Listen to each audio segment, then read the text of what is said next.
My best man stood up at my wedding and announced, "I can't let you marry her after what I found in her basement." The ballroom went silent, except for the string quartet still playing softly in the corner until someone had the sense to cut them off. 300 guests stopped mid-conversation, champagne glasses frozen halfway to their lips, all eyes locked on Trevor standing at the head table with his face red and his hands shaking. My bride Natalie turned to look at me from where she stood near the cake, her white dress catching the light from the chandeliers, her expression cycling through confusion to fear to something I couldn't identify in the half-second before chaos erupted. Trevor's voice came out louder the second time, cutting through the rising murmur of shocked whispers. "I need everyone to stay calm. But there are things in Natalie's basement that the police need to see immediately. I'm not making accusations. I'm just saying what I found when I went to get the emergency seating charts she said were stored down there." My mother grabbed my arm so hard her nails dug through my tuxedo sleeve into skin, and Natalie's father stood up from his seat, looking like he was about to charge across the room and physically remove Trevor from the premises. I stood frozen, trying to process words that made no sense strung together in that order. Trevor was my best friend since college, the guy who'd helped me pick out the engagement ring 6 months ago, who'd thrown my bachelor party 2 weeks back, who'd spent yesterday afternoon helping me tie my bow tie correctly because my hands were shaking too badly to manage it myself. The idea that he would stand up during my wedding reception and say something designed to destroy everything felt like reality fracturing around me. Natalie finally found her voice, and it came out high and strained in a way I'd never heard before. "What are you talking about? What basement? We don't even have a basement." Her face had gone pale beneath her makeup, and I noticed her hands were trembling as she gripped the cake knife she'd been holding when Trevor started speaking. The wedding coordinator rushed over trying to salvage the situation, suggesting we all move this discussion somewhere private, but Trevor shook his head and pulled out his phone. "I took photos," he said. "I didn't want to believe what I was seeing, so I documented everything before coming up here. The police are already on their way because I called them from the parking lot 20 minutes ago." The room erupted in competing conversations as guests tried to make sense of what was happening. Natalie's mother started crying loudly while her father shouted at Trevor to shut his mouth or face a lawsuit for slander. My own father appeared at my side asking what the hell was going on and whether I knew anything about this basement Trevor kept mentioning. I genuinely had no idea what he was talking about. Natalie and I had been together for 2 years, engaged for 6 months, and I'd been to her townhouse hundreds of times without ever seeing or hearing about any basement.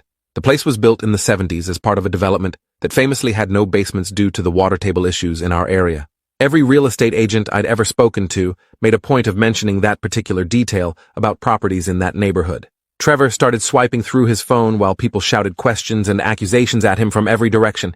He held up the screen showing a photo of what looked like a wooden door with a heavy padlock, then swiped to show a set of concrete stairs leading down into darkness, then another image of something I couldn't quite make out in the dim lighting. Natalie lunged toward Trevor with a scream that didn't sound human, the cake knife still gripped in her hand. 3 people grabbed her before she could reach him, including one of her bridesmaids and my cousin Danny, who'd been sitting nearby. The knife clattered to the floor, and Natalie collapsed into the arms of the people holding her. Sobbing so hard, her whole body shook. That reaction sent ice through my veins, because it looked like guilt, or terror, or some combination that made Trevor's impossible claims suddenly feel less impossible. My mother demanded to see Trevor's phone, and when he handed it over, her face went gray as she scrolled through the images. She looked at me with an expression I'd never seen before, and said we needed to get out of this room immediately. The wedding coordinator was on her own phone, presumably calling security or management, and I could hear sirens in the distance getting closer by the second. Natalie's father pushed through the crowd toward Trevor, but my father intercepted him, and the 2 men stood chest to chest having a heated argument I couldn't hear over the general chaos. I finally moved, crossing the ballroom in what felt like slow motion to where Natalie was being held by her bridesmaids and my cousin. Her mascara had run in black streaks down her face and she wouldn't meet my eyes, just kept shaking her head and saying no over and over like a mantra or a prayer. I asked her directly what Trevor was talking about, what was in her basement, why she'd lied about the townhouse not having one. She looked up at me then, and I saw something in her expression that made my stomach drop, a kind of desperate calculation like she was trying to figure out which story would work best. Before she could answer, the ballroom doors burst open, and 4 police officers entered with hands on their weapons, scanning the room for threats. Trevor immediately identified himself as the person who'd called them and started explaining the situation while my wedding descended into complete pandemonium. Guests were filming everything on their phones, some people were trying to leave but being stopped by officers who wanted statements, and the wedding coordinator looked like she might faint from the stress of her perfectly planned event imploding in real time. One of the officers asked Natalie to come speak with them privately, and when she refused to move, they informed her it wasn't really a request. 2 female officers escorted her out of the ballroom while she screamed my name and begged me not to believe whatever lies Trevor was telling. I started to follow, but an officer stopped me, saying they needed to speak with her alone first, and I'd get my turn shortly. Trevor handed over his phone to show the photos he'd taken, and I watched the officers' expressions change as they scrolled through whatever evidence he'd captured. One of them immediately made a radio call requesting additional units and something about a warrant, which sent my heart rate into territory that made my vision tunnel. My mother grabbed my hand and squeezed it so hard both our hands went white, her face a mask of shock and concern. She leaned close and whispered that no matter what happened next, she loved me, and we'd figure this out together, which somehow made everything feel more real and more terrible than anything else that had happened so far. The lead officer, a woman named Sergeant Reyes according to her name badge, asked Trevor to walk them through exactly what he'd found and when. Trevor's voice shook as he explained that Natalie had asked him yesterday to retrieve some backup seating charts from her basement in case there were last-minute changes to the guest arrangements. She'd given him her house key and specific instructions about where to find the access door, which was hidden behind a false wall in her laundry room. He'd thought it was odd at the time, but figured some townhouses had been built differently than others in the development. When he'd opened the door and gone down the stairs, he'd found a finished basement room that looked like it had been set up as some kind of living space, except everything about it was wrong. There was a bed with restraints attached to the frame, a locked cabinet that he hadn't opened, cameras mounted in the corners, and a desk covered in paperwork and files that he'd photographed but not touched. The walls were soundproofed with foam panels, and there was a mini fridge stocked with supplies. He'd taken photos of everything, come back upstairs, locked the house, and driven straight to the police station before heading to the wedding venue. Sergeant Reyes asked why he'd come to the wedding at all instead of staying with the police, and Trevor's voice broke when he answered that he'd hoped he was wrong, that there would be some reasonable explanation that would make sense of what he'd seen. He'd wanted to give Natalie a chance to explain before completely destroying my life. But when he'd arrived at the venue and pulled her aside to ask about it, she'd gone pale and told him to mind his own business, or he'd regret it. That threat had made up his mind to go public rather than wait for the police to potentially let her slip away. I felt like I was floating outside my body watching this happen to someone else, because the Natalie I knew couldn't possibly be connected to whatever Trevor was describing. We'd talked about having kids someday, about growing old together, about building a life based on honesty and trust. The woman I'd proposed to wouldn't have a secret basement with restraints and cameras, and threatening my best friend to keep quiet about it. More police arrived and began cordoning off sections of the ballroom, separating guests into groups for questioning. My father appeared at my side with his lawyer already on speakerphone despite it being a Saturday evening, and I heard fragments of conversation about protecting my interests and not saying anything without legal counsel present. Natalie's parents were being questioned by two officers near the exit, her mother still crying while her father gestured angrily and demanded to speak with someone in charge. The wedding photographer stood frozen with her camera lowered, clearly unsure whether to keep documenting this disaster, until one of the officers told her to stop taking photos immediately and surrender her memory cards as potential evidence. 3 of Natalie's bridesmaids huddled together near the cake table looking shell-shocked, while my groomsmen gathered around Trevor asking questions he couldn't or wouldn't answer with police present. The string quartet had packed up and left at some point, and the florist was trying to quietly remove her arrangements before getting dragged into whatever investigation was unfolding. Sergeant Reyes approached me and asked if I'd be willing to answer some questions, and my father's lawyer immediately advised me not to say anything until he arrived in person. But I needed to know what was happening, needed to understand what Trevor had found that was so terrible it justified destroying my wedding day. I asked Reyes directly what evidence they had, what they thought Natalie had done, whether I was in danger or implicated in something I didn't understand. She gave me a long look that seemed to be evaluating how much to tell me, then said they'd found enough in Trevor's photos to justify getting an emergency warrant to search Natalie's property. They couldn't share details of an ongoing investigation, but based on what they'd seen, they had concerns about possible criminal activity that required immediate intervention. She asked if I'd ever been in Natalie's basement or been aware of its existence, and I truthfully said no to both questions. She asked if Natalie had any hobbies or interests that might explain the setup Trevor had photographed, and I had no answer because I couldn't imagine any legal hobby that required restraints and soundproofing. My phone started buzzing with texts and calls from people who'd already left the venue, spreading news of what happened. Social media was exploding with posts from guests who'd filmed the confrontation, and within an hour of Trevor's announcement, hashtags about our wedding were trending locally. My mother tried to shield me from seeing the posts, but it was impossible to avoid as more people sent links and screenshots asking if I was okay and what was really going on. Someone had leaked photos from Trevor's phone to a local news blog that ran the story with a headline about a wedding scandal and possible criminal investigation, complete with my name and Natalie's, despite neither of us having been charged with anything. My father's lawyer finally arrived and immediately tried to get the police to clear the venue and stop treating me like a suspect. But Reyes calmly explained that everyone present was a potential witness and they'd need statements before anyone could leave. The hotel staff looked devastated by the disaster unfolding in their ballroom, and I overheard the manager on the phone with corporate explaining the situation and requesting guidance on handling the media that was surely coming. Natalie was brought back into the ballroom in handcuffs, which sent a fresh wave of shock through the remaining guests. Her white wedding dress was rumpled and stained, her hair had come loose from its elaborate updo, and her face was swollen from crying. She saw me and started shouting that this was all a misunderstanding, that Trevor had misinterpreted what he'd seen, that she could explain everything if they'd just give her a chance.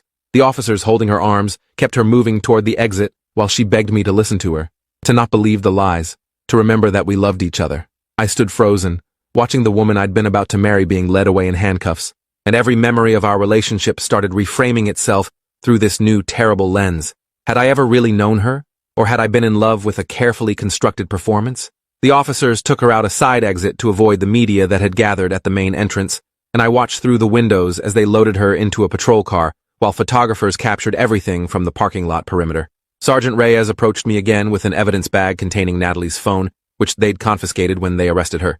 She asked if I recognized any of the contacts or recent communications, and when I looked at the screen through the plastic bag, I saw names I didn't recognize and conversations that made no sense in context of the person I thought I knew. There were messages about deliveries and payments and someone asking when the next session would be scheduled, all using coded language that seemed designed to avoid direct references to whatever was actually being discussed. Reyes asked if Natalie had ever mentioned having a second income source or side business, and I explained that she worked as a marketing consultant and occasionally took freelance projects, but I'd never seen anything that looked like the messages on her phone. One conversation thread caught my eye, messages to someone saved in her contacts as just the letter V, discussing logistics for something happening the day after our wedding. The timeline made me feel sick because it suggested whatever she was involved in would have continued even after we were married, even after I'd become legally entangled in whatever criminal enterprise she was running. My father pulled me aside and said we needed to leave immediately, that staying here while police questioned everyone would only lead to more photos and speculation. His lawyer agreed, saying I'd cooperated enough and we should go somewhere private to discuss strategy for protecting my reputation and assets. But I couldn't leave without understanding what Trevor had really found, without seeing with my own eyes what had been happening in that basement while I'd been planning our future together. I asked Reyes if I could accompany officers to Natalie's townhouse when they executed the search warrant, and she said absolutely not, that I was too emotionally involved and potentially compromised. She did say that once the scene was processed and photographed, they might be willing to show me sanitized versions of what they'd found, if I could demonstrate a legitimate need to know. My mother argued that I had every right to know what my fiancé had been doing, but the lawyer quickly shut that down by pointing out that legal rights and emotional needs were very different things. We left through a service entrance to avoid media, and I spent the drive to my parents' house in numb silence while my phone continued buzzing with messages I couldn't bring myself to read. My childhood bedroom felt surreal after everything that had happened. I sat on the same bed where I'd slept as a teenager, still wearing my tuxedo because I couldn't find the energy to change, staring at the wall where old posters and photos documented a simpler time. My mother brought tea I didn't drink and sat quietly offering silent support, while my father paced the hallway outside having urgent phone conversations with the lawyer and probably other people in his network who might help control the narrative. Around midnight, Trevor called, and I almost didn't answer, still processing the fact that my best friend had just blown up my life, even if he'd been right to do it. His voice sounded wrecked when I picked up, apologizing over and over while also insisting he'd had no choice once he saw what was in that basement. I asked him to tell me everything he'd found, every detail he could remember, because I needed to understand what I'd almost married into. Trevor took a shaky breath and started describing a space that sounded like something from a nightmare or a crime documentary, nothing like anything I could connect to the woman who'd laughed at my jokes and fallen asleep on my shoulder watching movies. The basement room had been extensively modified from whatever it originally was, Trevor explained. The soundproofing was professional grade, the kind used in recording studios or therapy offices where privacy was essential.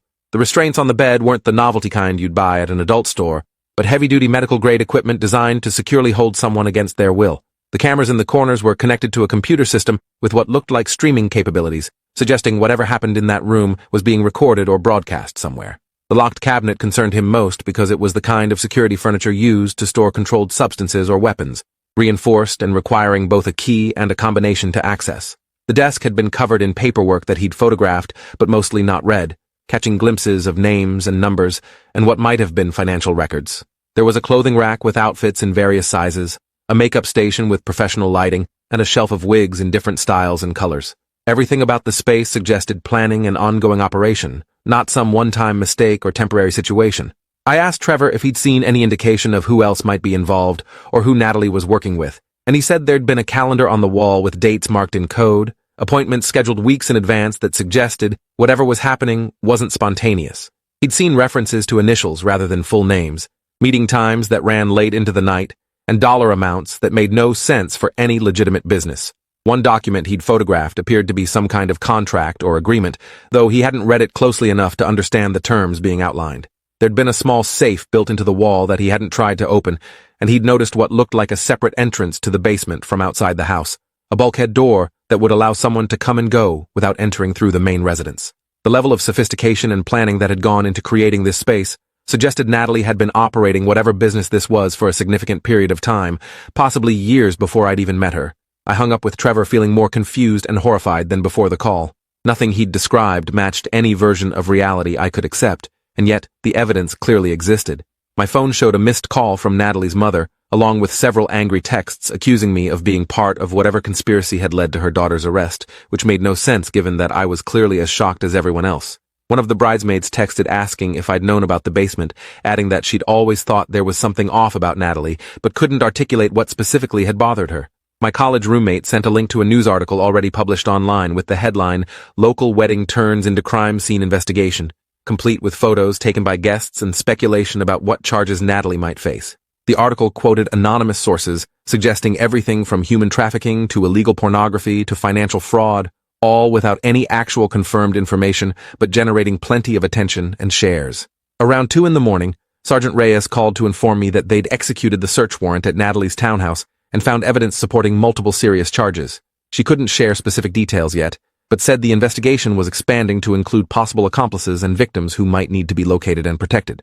She asked if I'd be available to come to the station in the morning to provide a formal statement and potentially identify people in photographs and videos they'd recovered from the basement. I agreed while feeling sick at the thought of what those videos might contain, then asked if Natalie had said anything about why she'd hidden this from me or what she'd planned to do after we were married. Reyes paused before answering that Natalie was refusing to cooperate without her lawyer present, but had made some statements suggesting she believed I knew nothing about her activities and had been deliberately kept separate from that part of her life. The idea that I'd been nothing more than a cover story or legitimate front for criminal activity made me feel used in ways I couldn't fully process. I finally changed out of my tuxedo around 3, hanging it carefully in the closet, despite knowing I'd never wear it again or be able to look at it without remembering this disaster. My mother knocked softly and came in to sit on the edge of the bed, asking how I was holding up with a level of concern that made me want to cry for the first time since this started. I admitted I had no idea how to process any of this, that every memory of Natalie now felt contaminated by the knowledge of what she'd been hiding. Had she been planning to continue using that basement after we were married, conducting whatever business she ran while I slept upstairs or worked at my office? Had she ever actually loved me? Or had our entire relationship been strategic positioning for some purpose I still didn't understand? My mother said the only thing that mattered now was protecting myself legally and emotionally, that grieving the relationship I thought I had was valid even though it turned out to be built on lies. She promised we'd get through this together, that family support wouldn't waver no matter how ugly things got, which helped slightly, even though the future looked impossibly dark. The next morning brought a fresh onslaught of media attention that my father's lawyer tried to manage with limited success. Every news outlet in the area was running stories about our wedding disaster, and national media was starting to pick up the story as details leaked from the police investigation. Social media had turned us into a trending topic with thousands of people speculating about what Natalie had been doing in that basement, and whether I'd been complicit or genuinely oblivious. Someone created a hashtag combining our names that was being used to share theories and supposed insider information, most of it completely fabricated but spreading faster than any corrections could contain. My employer called expressing concern about the negative attention affecting our company's reputation, stopping just short of asking me to take unpaid leave until things settled down. Friends and extended family reached out with messages of support, mixed with obvious curiosity about details I couldn't share even if I knew them. The wedding venue sent an apologetic email about their cancellation and refund policy, which felt absurdly normal given that my wedding had literally ended with my bride being arrested. I drove to the police station that morning with my father and his lawyer flanking me like security, running a gauntlet of reporters shouting questions we didn't answer. Inside, Sergeant Reyes escorted us to a private interview room where she laid out what they'd found in Natalie's basement, in terms sanitized enough to share with a civilian, but detailed enough to make the severity clear. The space had been operating as an illegal medical facility where Natalie performed procedures she wasn't licensed or qualified to do, primarily cosmetic treatments that were either banned in the United States or required proper medical oversight. She'd been advertising her services through encrypted channels online, offering heavily discounted procedures to people desperate enough to accept the risks of underground treatment. The restraints were used to secure patients during procedures. The cameras recorded everything for her protection against potential lawsuits or complaints, and the locked cabinet contained controlled substances and medical equipment she'd acquired through illegal channels. The clients who'd been scheduled in her calendar were people paying cash for treatments they couldn't afford through legitimate providers, many of them undocumented immigrants who feared going to real medical facilities. The revelation hit differently than anything I'd imagined. This wasn't human trafficking or pornography or violent crime, but it was still serious criminal activity with real victims who'd trusted Natalie to safely perform procedures she wasn't qualified to do. Reyes explained that they'd found evidence of at least 30 clients over the past 18 months, some who'd experienced complications requiring emergency room treatment afterward, others who'd filed complaints under fake names that had gone nowhere because they couldn't prove who'd performed the procedures. One woman had suffered permanent nerve damage from a botched injection, another had developed a serious infection that nearly killed her, and several others had been left with disfiguring results that would require expensive corrective surgery they couldn't afford. Natalie had been collecting thousands of dollars per procedure while operating without insurance, proper training, or any oversight, essentially running a medical practice from her basement while presenting herself as a normal marketing consultant to the rest of the world. I asked how long this had been going on and whether there was any chance I could have known, and Reyes said the evidence suggested Natalie had started her illegal practice at least 3 years ago, meaning she'd been operating it for a full year before we met and throughout our entire relationship. She'd been careful to schedule clients only when I wasn't around, had created elaborate cover stories about her whereabouts when she was actually working in the basement, and had deliberately avoided leaving any evidence in the main part of her house that might tip me off. The separate entrance meant clients never had to come through the front door, and the soundproofing ensured I wouldn't hear anything even if I'd been home during a procedure. Reyes said that based on Natalie's own statements, she'd planned to continue operating after our marriage, perhaps even expand by having me unknowingly provide financial cover for her activities. My legitimate income and professional reputation would have given her more credibility and made investigators less likely to look closely at what she was really doing. The lawyer asked what charges Natalie was facing and what implications that might have for me, and Reyes listed a sobering array: practicing medicine without a license, illegal possession of controlled substances, medical fraud, reckless endangerment, and potentially more as the investigation continued. I wasn't being charged with anything because there was no evidence I'd known about or participated in her activities, but my name was forever linked to hers in public consciousness, and nothing could change that. The lawyer asked about asset protection and whether Natalie had any claims to property or money that were technically mine, starting the process of legal separation that felt premature given we'd never actually gotten married. Reyes said the district attorney's office would likely want to interview me multiple times as they built their case, and I should expect to potentially testify at trial if Natalie didn't take a plea deal. The idea of sitting in a courtroom describing our relationship while prosecutors dissected every detail made me feel sick, but the lawyer said cooperation was my best option for protecting my own interests. Reyes brought in a laptop and asked me to look at photographs recovered from Natalie's computer, warning me that some images were disturbing, but they needed my help identifying people and understanding context. The first photo showed Natalie in medical scrubs standing next to her basement operating table, looking professional and confident in a way that made my skin crawl. Other images showed the space from various angles, documenting the equipment and setup in detail that would be used as evidence at trial. Then came photos of clients in various states of treatment, their faces visible enough for potential identification, and Reyes asked if I recognized anyone. I didn't know any of them personally, though one woman looked vaguely familiar from Natalie's social media, possibly someone she'd mentioned as a work colleague or friend. Reyes made notes about potential leads to pursue, then showed me screenshots of conversations from Natalie's encrypted messaging apps where she'd discussed pricing and procedures in language that was clearly coded, but whose meaning was now obvious in context. One conversation thread that Reyes specifically wanted my opinion on showed Natalie talking with someone identified only as D about expanding operations and bringing in additional providers. The messages suggested this person might have been a partner or supplier, helping Natalie obtain equipment and substances she couldn't legally purchase, possibly someone with medical credentials who was willing to assist for a cut of the profits. Reyes asked if Natalie had ever mentioned anyone with that initial or described having a business partner in any context, and I tried to think through every conversation we'd had about her work. She'd occasionally mentioned collaborating with other marketing consultants on larger projects, but had never introduced me to anyone who might fit this description. One name came to mind, a guy named Dominic, who'd come up a few times as someone she was working with on a long-term contract, but I'd never met him and wasn't sure if he was real or another fabrication she'd created to explain her activities. The interview lasted 3 hours and left me emotionally exhausted from reliving every detail of my relationship with Natalie through the lens of her criminal activities. Reyes thanked me for my cooperation and said she'd be in touch as the investigation progressed, then added almost gently that I should consider speaking with a therapist who specialized in trauma and betrayal. The suggestion felt appropriate given how completely my life had been upended in less than 24 hours, though finding time for therapy seemed impossible when I was drowning in legal meetings and media attention. My father's lawyer walked us through next steps for protecting my assets and reputation, including potential statements to media and strategies for distancing myself from Natalie's crimes without appearing to throw her under the bus in ways that might create civil liability. The calculation required in every decision felt overwhelming, turning what should have been simple emotional processing into a legal minefield where every word mattered. Outside the police station, the media presence had grown rather than diminished, cameras and microphones thrust toward us as reporters shouted questions about whether I'd known, whether I was complicit, whether I felt like a victim or an accomplice. The lawyer had prepared a brief statement that I read in a shaking voice, explaining that I'd had no knowledge of Natalie's illegal activities and was cooperating fully with the investigation and asking for privacy as I dealt with this shocking betrayal. The words felt inadequate to express the complexity of what I was feeling, but anything more detailed would have been picked apart and analyzed by thousands of strangers looking for hidden meanings. We pushed through the crowd to our car, while cameras captured every angle of my face, knowing these images would be attached to articles about this scandal for years to come.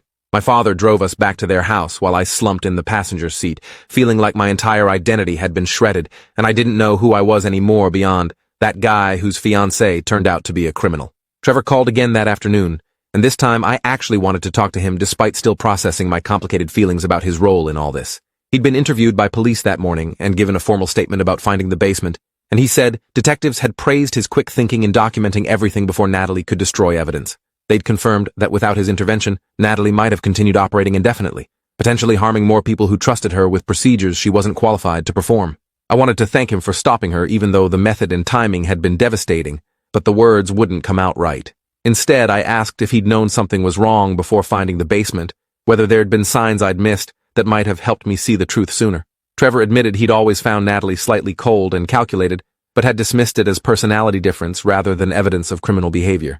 He'd never liked how much control she seemed to have over my schedule and friend choices, how she'd gradually isolated me from college friends and redirected my social life toward her preferred circle. That observation hit hard because I hadn't noticed the isolation happening, had genuinely believed I was making normal relationship compromises, rather than being systematically separated from people who might have asked difficult questions.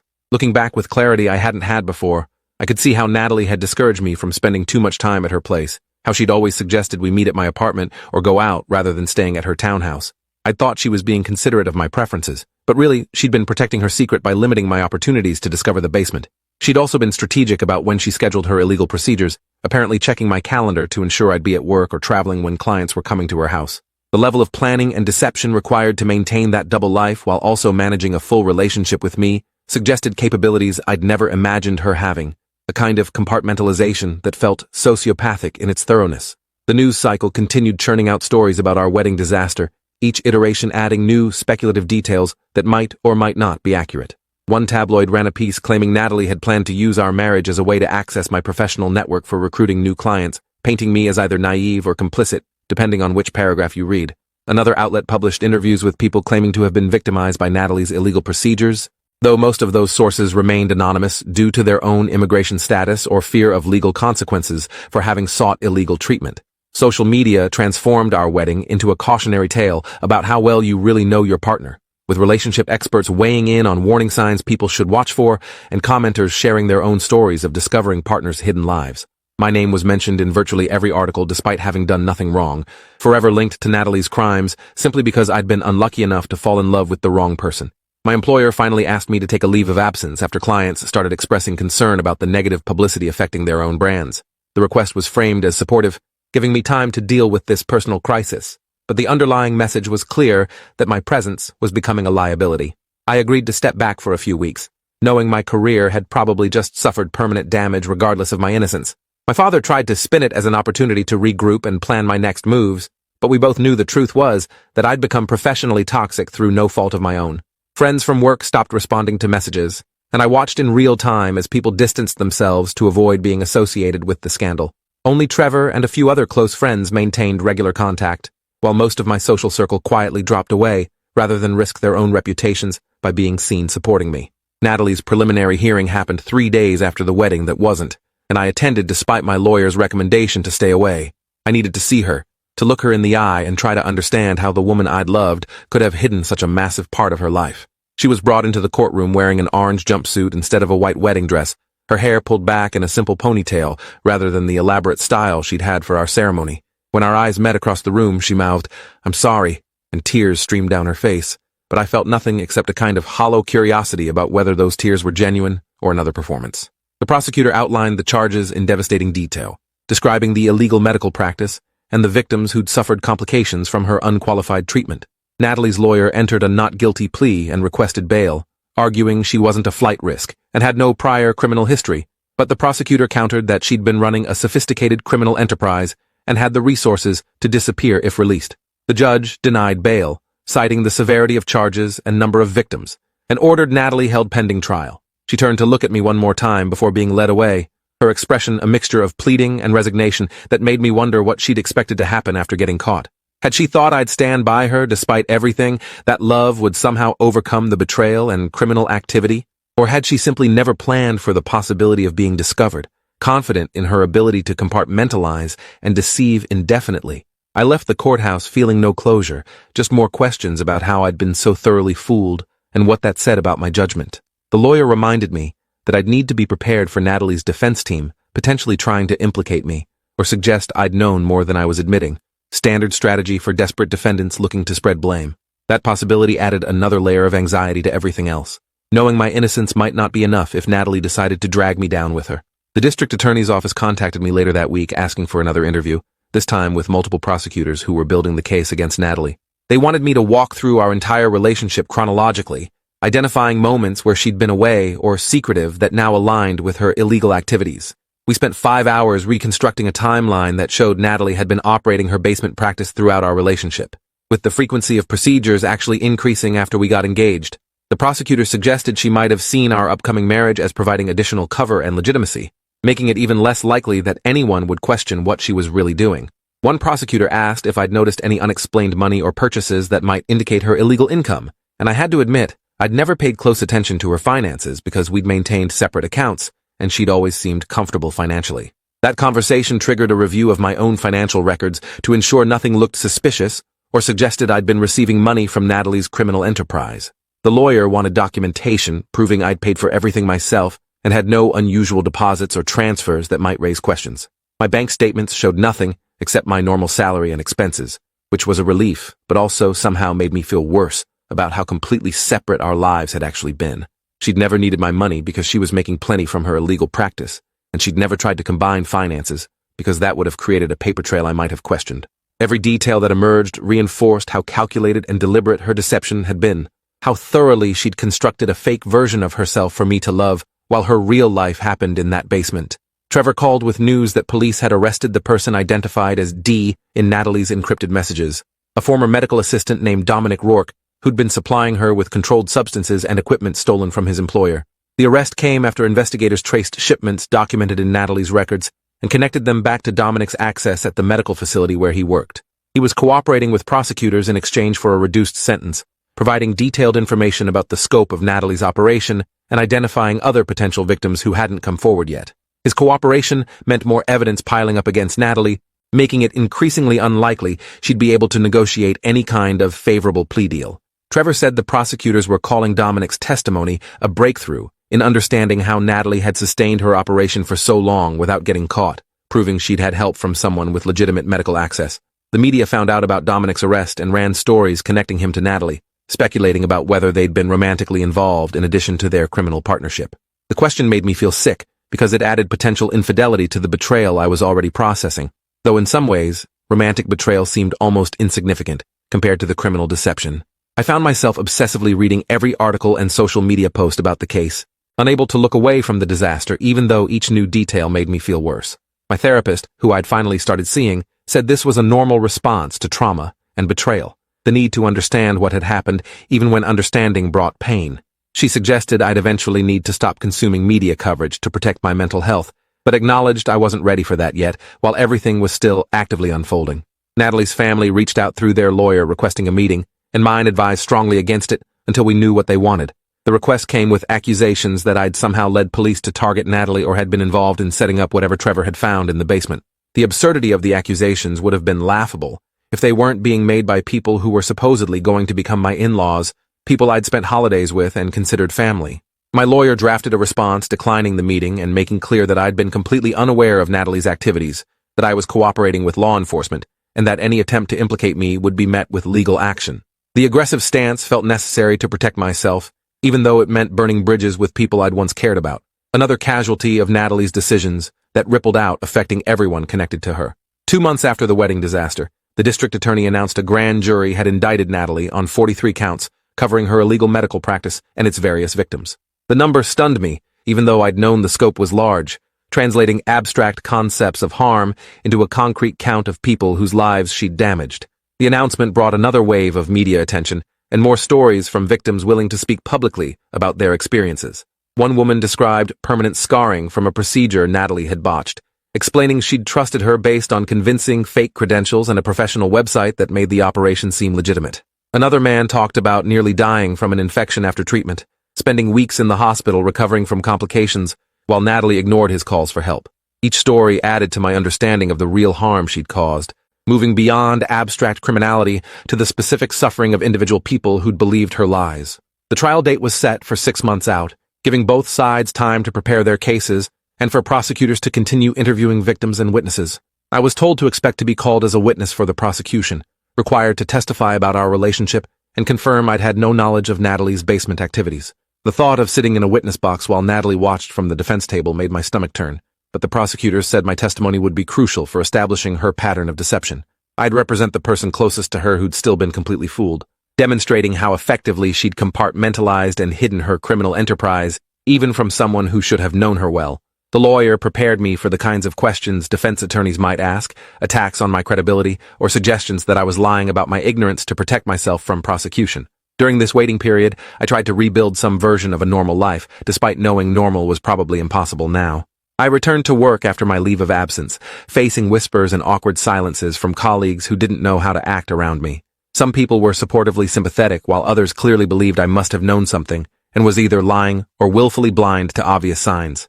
I moved out of my apartment because too many memories of Natalie lived in those rooms, finding a smaller place across town where I could start fresh without constant reminders. My social life contracted to basically just Trevor and a few other loyal friends, everyone else having drifted away or been deliberately cut out as I tried to protect myself from judgment and speculation. Dating felt impossible when my last relationship had exploded so spectacularly publicly, and the idea of trusting anyone enough to get close seemed laughable after being so thoroughly deceived. The months of waiting brought a strange kind of stasis where life continued, but nothing felt real or important.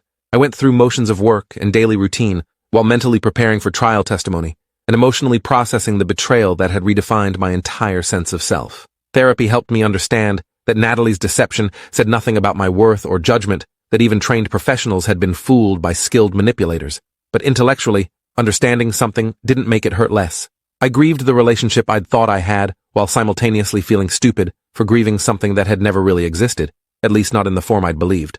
Friends assured me I'd eventually move past this and find happiness again, but those promises felt hollow when I couldn't imagine trusting anyone enough to build toward a future together.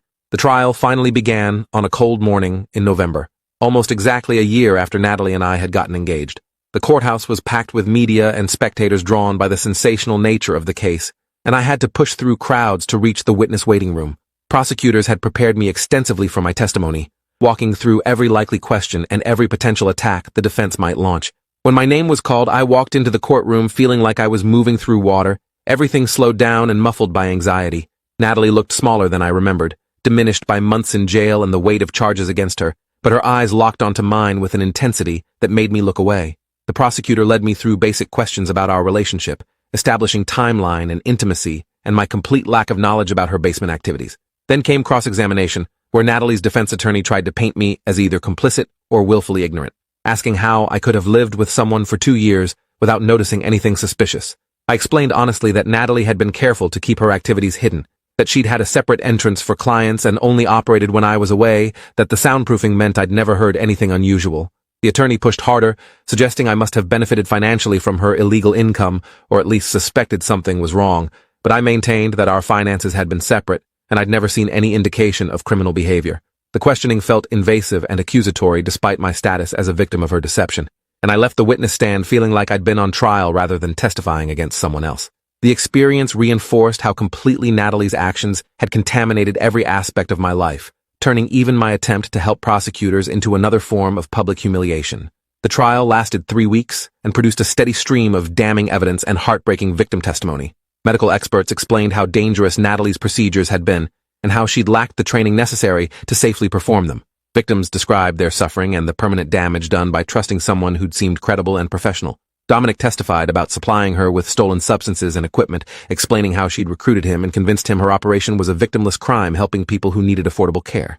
Each day brought new revelations about the scope of her enterprise and the callousness with which she'd treated people seeking help. By the time both sides rested their cases, there seemed little doubt about the verdict, even though we had to wait for jury deliberations. The jury took only 6 hours to find Natalie guilty on all 43 counts, a verdict that brought relief mixed with sadness for the relationship I'd lost and the person I'd thought I knew. Natalie showed no reaction when the verdict was read, just sat still staring straight ahead while her parents sobbed in the gallery behind her. Sentencing was scheduled for a month later, and prosecutors said they'd be recommending maximum prison time, given the number of victims and severity of harm. I attended the sentencing hearing and listened as victim after victim gave impact statements describing how Natalie's actions had damaged their lives. When the judge finally announced a sentence of 25 years in state prison, Natalie finally broke down crying and tried to turn toward me, but I looked away, unable to give her whatever closure or forgiveness she was seeking. Walking out of that courthouse for the last time, I felt something shift inside me, not healing exactly, but the beginning of acceptance that this chapter of my life was over. Trevor met me on the steps and suggested getting dinner somewhere quiet, giving me space to process the end of a trial that had dominated months of my life. Over the meal, we talked about moving forward and what that might look like after everything that had happened. I'd never get back the time lost to this disaster or fully undo the damage to my reputation, but I could choose how to move forward from here. Trevor reminded me that I'd done nothing wrong, that being deceived by someone didn't make me complicit in their crimes, and that eventually people would remember me as a victim rather than a participant. The words helped, even though I knew the journey toward reclaiming my identity would be long and difficult. 6 months after Natalie's sentencing, I accepted a job offer in a different city, ready for a genuine fresh start where my name wasn't associated with scandal. Trevor helped me pack up my apartment and made the drive with me, talking about new beginnings and leaving the past behind without pretending it hadn't happened. The therapist said starting over wouldn't erase the trauma, but could give me space to heal without constant reminders, that geography alone couldn't fix everything, but it was a reasonable step toward rebuilding. In my new city with my new job and apartment where nobody knew my story, I found I could breathe a little easier, could imagine a future that wasn't defined by Natalie's betrayal. I started dating again eventually, slowly and cautiously, learning to trust both others and my own judgment that had been so badly shaken. Life moved forward because it had to, and I moved with it, carrying scars, but refusing to let them stop me from building something real and honest. The wedding that ended in disaster became the beginning of understanding who I was without illusions, and that clarity, however painfully acquired, became the foundation for everything that came after. Thanks for watching till the end. Make sure to subscribe and like to not miss the next story.